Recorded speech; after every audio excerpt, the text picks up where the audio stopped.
তৃতীয় অধ্যায় তাহারাত প্রথম পাঠ পবিত্রতা অর্জন ও পবিত্রকরণ।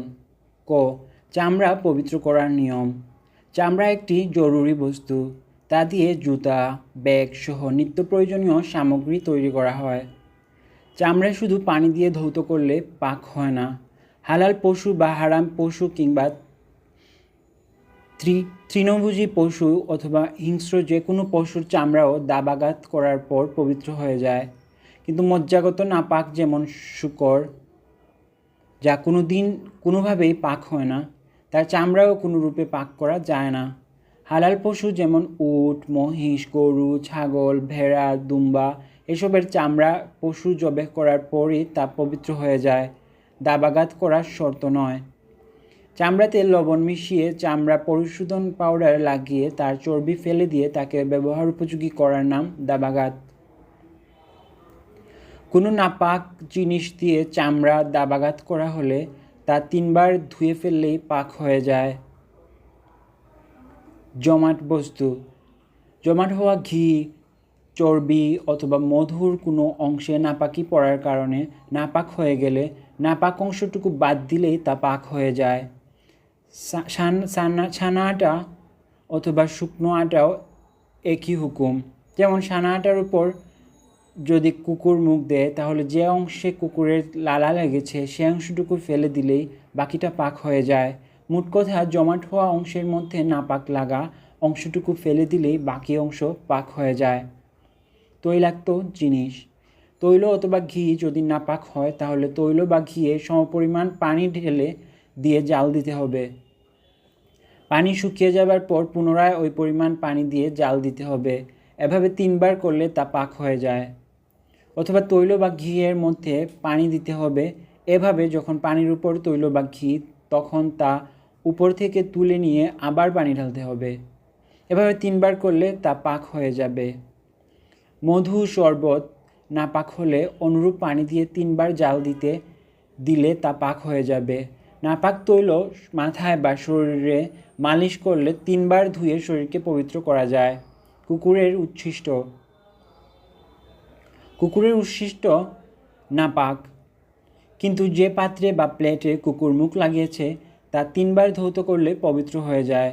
তবে শেষ পার মাটি দ্বারা তা ভালোভাবে মাড়িয়ে তারপর ধৌত করার কথা হাদিস শরীফে বলা হয়েছে।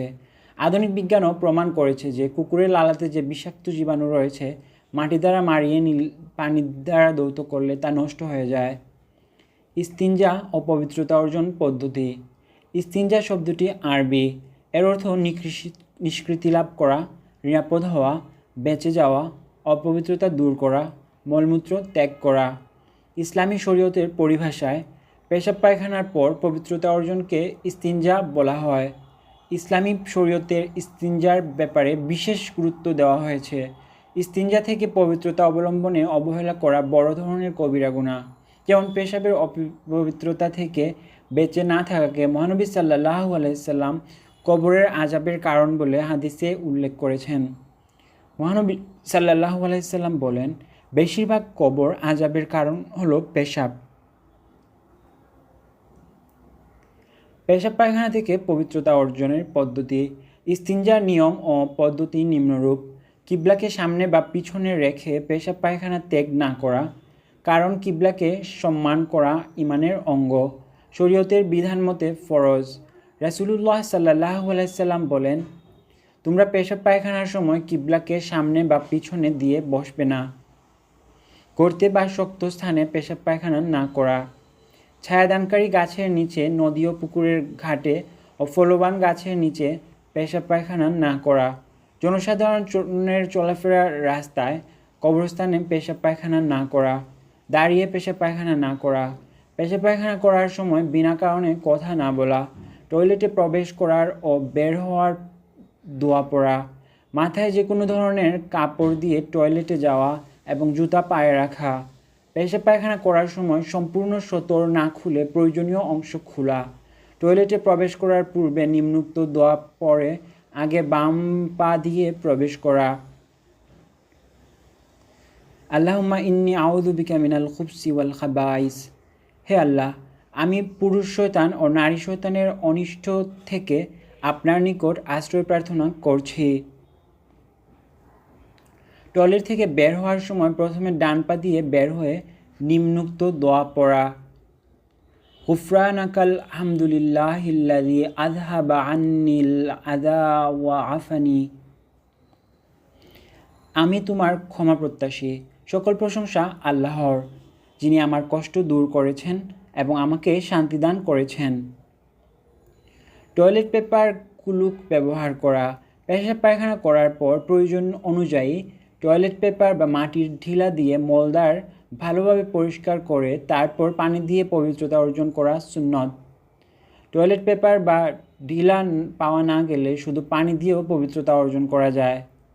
হাড়, কয়লা, কাঁচ, লোহা, তামা, পিতল অথবা এমন কঠিন ধাতু যা দিয়ে পবিত্রতা অর্জন করলে মলদ্বারে ক্ষত সৃষ্টি হতে পারে, এমন সব কঠিন বস্তু ব্যবহার করা থেকে বিরত থাকতে হবে। মানুষ ও পশু যেসব বস্তু থেকে উপকার লাভ করে এবং যেসব বস্তুর সম্মান করা জরুরি, সেসব বস্তু ঢিলা কুলুক হিসেবে ব্যবহার করা নিষেধ। নাপাকি মলদ্বারের বাইরে ছড়িয়ে না পড়লে ঢিলা কুলুক ব্যবহার করা সুন্নতে মুআক্কাদা, আর ছড়িয়ে পড়লে ফরজ। শৌচকার্য বাম হাত দ্বারা করতে হবে এবং এরপর সাবান বা মাটি দ্বারা উত্তমভাবে হাত ধৌত করতে হবে। পবিত্রতার জন্য মাটির ঢিলা ব্যবহার করা ভালো, আর তা যদি সম্ভব না হয় তাহলে টয়লেট পেপার, তবে ব্যবহারের সাথে সাথে পানি দিয়ে ভালোভাবে ধুয়ে পরিষ্কার করে সাবান দিয়ে হাত ধুয়ে পরিষ্কার করা উচিত। পেশাবের পর টয়লেট পেপার ব্যবহারের সময় ততটুকু সময় দিতে হবে যেন পরে ফুটা ফুটা পেশাব বের না হয়। পায়খানা বা প্রস্রাবের পর মাটির চাকা, পাথরের টুকরা বা টয়লেট পেপার ব্যবহারকে ইস্তেজমার বলে। আল ইস্তিজমার অর্থ কুলুক ব্যবহার করা। কমপক্ষে 3টি ঢিলা ব্যবহার করতে হবে। পেশাবের পর পুরুষ কুলুক ব্যবহার করবে। এক্ষেত্রে শালীনতা বজায় রাখতে হবে। এমন অবস্থা করা যাবে না যাতে অন্যদের অসুবিধা বা অস্বস্তি ও হাসির কারণ হয়। তাহারাত অর্জনের পদ্ধতি। তাহারাত অর্জনের বিভিন্ন পদ্ধতি রয়েছে। তা হলো অজুর মাধ্যমে মুখমণ্ডল, হাত, পা, মাথাসহ পুরো দেহ পবিত্র হয়ে যায়। অসুস্থ হলে বা পানি পাওয়া না গেলে মাটি বা মাটি জাতীয় বস্তু দ্বারা তায়াম্মুমের নিয়ত করে মুখ ও হাত মাসেহ করার মাধ্যমে পবিত্র করা যায়। গোসলের মাধ্যমে গোটা শরীর পবিত্র করা যায়। শরীর বা কাপড়ে অপবিত্র কিছু লেগে গেলে পানি ও সাবান বা পাউডার দিয়ে তা পবিত্র ও পরিচ্ছন্ন করা যায়, তবে সে সাবান ও পাউডার পবিত্র উপাদানে তৈরি হতে হবে। তাহারাতের আরেক দিক হলো মনের পবিত্রতা।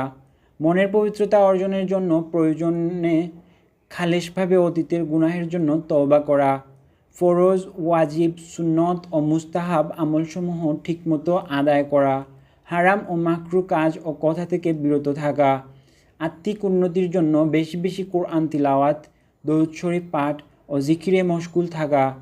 যদি কোনো সাবান ও কাপড় ধোয়ার পাউডারে শূকরের চর্বি থাকে তবে সেগুলো ব্যবহার না করা উচিত, কারণ শূকরের চর্বি নাপাক, যা কাপড় ও শরীরকে নাপাক করবে।